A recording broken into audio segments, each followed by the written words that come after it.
રવિવારના રોજ સર ગામે એક જવાન વયના પુરુષની લાશ મળેલી, જે તપાસ કરતા એનું નામ ગિરીશભાઈ રાઠોડ જણાઈ આવેલ.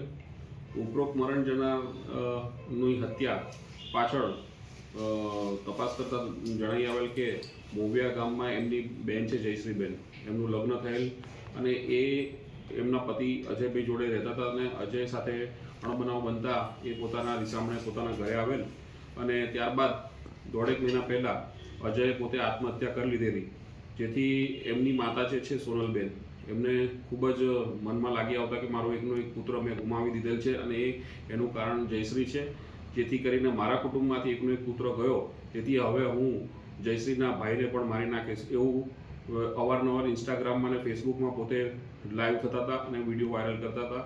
અને ઉપરોક્ત મગજમાં રીસ રાખીને તેમને આ હત્યાનો બનાવ સરદાર ગામથી ચિત્રાવાવ જતા સર ગામની વચ્ચે ઉપરોક્ત મરણ જનાર જ્યારે કામ પતાવીને પોતાના મધરને મળવા જતા હતા, જે એડમિટ હતા, તો રસ્તામાં તેમને આંતરીને ચક્કુના ઘા મારી અને બીજા 2 અન્ય આરોપીઓ સાથે ઉપરોક્ત ગુનાને અંજામ આપીને હત્યાનો ગુનો કરેલ છે.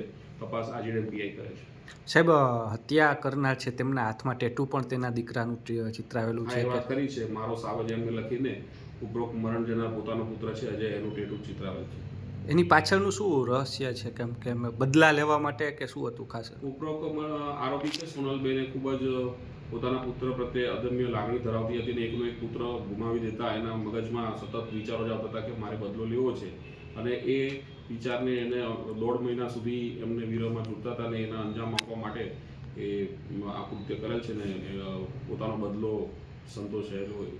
રેકી પણ કરેલી કઈ એવું કે અગાઉ કે ક્યારે? રેકી એટલે જે દિવસે બનાવ બન્યો એ દિવસે એ સરદાર આવેલા અને એના પુરાવા પણ છે, સીસીટીવી ફૂટેજ, એની સાથે સહારોપી પણ છે, એના પુરાવા છે. હત્યા કઈ રીતે નિપજાવવાની? હત્યા એમને ચક્કુ પોતાના પાસે રાખેલું અને જે સહારોપી છે એમને પકડીને એમને ઈજા સોનલબેને જાતે જ કરેલાનું કબૂલે છે. તો તે જાતે ચક્કુથી એમના છાતીમાં અને માથાના ભાગે ને શરીરના પેટના ભાગે ને અન્ય ભાગે ખૂબ જ ગંભીર પ્રકારની ચક્કુથી ઈજા કરીને મૃત્યુ નિપજાવે છે.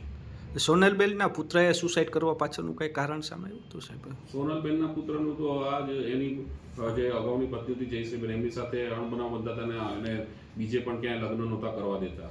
એ અજય પણ બીજે ટ્રાય કરતું તો પણ બીજે ક્યાંય આ જયશ્રી થવા નહોતી દેતી એવું મુખ્ય